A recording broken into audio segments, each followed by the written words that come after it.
and also our health workers. كما عرفنا أن القرآن كتاب مقدس للمسلمين. Stay at home is the best way to stop the spreading of the virus. If you stay at home, you protect yourself, some people around you, and also our health workers.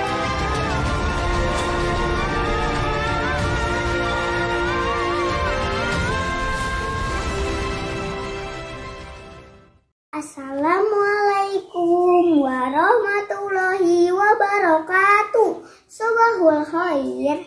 Kaifahalukum? Ismi Abian Fawaz Al-Jidni Riyadi.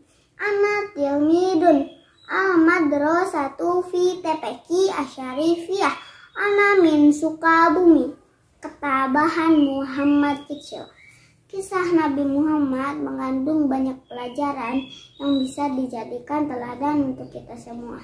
Selain beliau menyebarkan agama Islam, kita juga perlu meneladani kisah hidupnya yang penuh cobaan, namun dijalani beliau dengan sabar. Nabi Muhammad lahir dari pasangan Abdullah bin Abdul Muthalib dan Aminah binti Wahab. Sayangnya ayah beliau meninggal ketika beliau masih dalam kandungan. Jadi beliau telah menjadi yatim sebelum dilahirkan. Nabi Muhammad lahir pada tanggal 12 Rabiul Awal tahun Gajah bertepatan dengan hari Senin 20 April tahun 571 Masehi. Nabi Muhammad sangat bahagia dengan ibunda. Mereka menghabiskan waktu untuk bermain dan belajar tentang banyak hal di sekitar. Pada suatu hari, Aminah mengajak Muhammad untuk berziarah ke makam ayahnya di Madinah. Mereka pun meminta izin kepada kakeknya Abdul Muthalib. Dengan berat hati, akhirnya Abdul Muthalib mengizinkan kepergian cucu dan menantunya bepergian jauh. Perjalanan ke Madinah cukup jauh. Kalian semua berhati-hatilah. Insya Allah kami dalam perlindungan Allah. Ayah, jangan terlalu khawatir. Setelah urusan kami selesai, kami akan segera kembali ke Mekah. Assalamualaikum. Waalaikumsalam. Ini kali pertama bagi Aminah berkunjung ke makam suaminya, begitu juga dengan Muhammad. Perjalanan mereka ditemani oleh Ummu Aiman. Sampainya di Madinah, kedatangan mereka disambut hangat oleh keluarga Aminah. Wahai anakku Muhammad, dulu saat ayah meninggal, ibu belum sempat melihatnya. Sekarang setelah engkau lahir di dunia, mari kita bersama-sama melihatnya. Baik, Bu. Saat itulah Muhammad merasakan kehilangan sosok ayah dalam hidupnya. Ia bertekad akan mendampingi ibunya dalam keadaan susah maupun senang. Kira-kira 1 bulan lamanya mereka menetap di Madinah. Sekarang waktunya Aminah dan Muhammad kembali ke Mekah. Di tengah perjalanan tepatnya di sebuah dusun bernama Abu Aminah merasa kelelahan. Wahai anakku Muhammad, badanku rasanya lemas sekali. Aku merasa ini pertemuan terakhir kita. Belum sempat menyelesaikan ucapan, ibunda Aminah meninggal untuk selama-lamanya. Ibu, jangan pergi. Wahai Muhammad, kau anak kuat, nak. Bangunlah, mari kita cari pertolongan untuk menguburkan jenazah ibumu. Sejujurnya Muhammad kaget dan terpukul melihat kematian ibunya Aminah yang tampaknya tak di depan matanya. Semua sangat terasa cepat terjadi, namun hidup harus terus berjalan. Nabi Muhammad menguatkan hatinya untuk perjalanan pulang bersama Ummu Aiman. Nabi Muhammad terus berdoa kepada ibunya Aminah sembari meneteskan air mata. Sekarang dirinya adalah anak yatim piatu yang harus menanggung beban kehidupannya.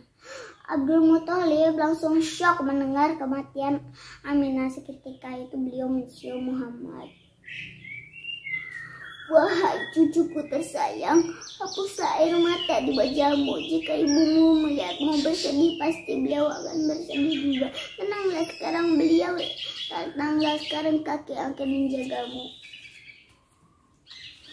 Terima kasih, Kek. Kurang lebih 3 tahun lamanya, Muhammad diasuh oleh kakeknya Abdul Muthalib. Muhammad sangat menyayangi kakeknya, begitupun sebaliknya. Namun kebahagiaan Muhammad tidak berlangsung lama. Ketika Allah Subhanahu wa Ta'ala memanggil Abdul Muthalib untuk kembali di hadapannya. Wahai kakek, secepat itu kau pergi. Aku merasa sangat kesepian. Tetapi namun di kemudian hari Allah memberi nikmat kepada Muhammad untuk menghibur kesedihannya, sebagaimana disebut di Al-Quran surat Ad-Duha ayat 6 hingga 7.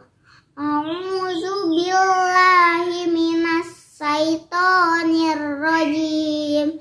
Bismillahirrahmanirrahim. Alam yajidka yatiman fa'awa wa wajadaka dhalan fahada. Artinya, bukankah engkau dalam keadaan yatim piatu, lalu diadakannya orang yang akan melindungimu dan menemukanmu saat kehilangan pedoman, lalu ditunjukkannya jalan itu. Muhammad adalah anak yatim piatu yang kemudian ditinggalkan sosok yang amat mencintai. Rasanya seperti ditusuk pedang. Itulah yang dirasakan Muhammad pada usianya 8 tahun. Kepergian Abdul Muthalib tidak hanya membuat duka mendalam di hati Muhammad, begitu juga bagi para penduduk Mekah. Beberapa hari sebelum Abdul Muthalib meninggal, beliau telah berpesan kepada anaknya yang bernama Abu Thalib untuk mengasuh Muhammad sampai dewasa. Abdul Muthalib ingin Muhammad tumbuh dengan pengasuhan yang tepat. Wahai keponakanku tersayang, sebelum ayah meninggal, beliau telah berpesan kepadaku agar mengasuhmu dan merawatmu sampai dewasa. Meskipun aku bukan orang kaya, namun pamanmu ini akan bekerja keras untuk menghidupimu seperti anak-anakku yang lain. Terima kasih paman, kau sungguh berhati besar. Akhirnya Muhammad diasuh oleh Abu Thalib sampai dewasa. Muhammad adalah anak yang tahu diri. Melihat beban yang dipikul pamannya, ia tidak tinggal diam. Bermodalkan tubuh yang dimilikinya, Muhammad ikut bekerja dengan anak-anak yang lain. Tanpa paksaan, ikhlas membantu keluarga Abu Thalib. Demikianlah akhir kisah ketabahan Muhammad kecil. Hikmah yang bisa kita ambil dari kisah tersebut. Pertama, perlakukanlah keluarga kita dengan sebaik-baiknya sebelum ajal menjemput dan memisahkan. Kedua, jangan pernah lupa mendoakan orang tua, karena doa anak yang soleh yang akan mengantarkan pahala dan pengampunan bagi orang tua kita. Rabbighfirli waliwalidayya warhamhuma kama bayani shaghira. Amin. Wassalamualaikum warahmatullahi wabarakatuh.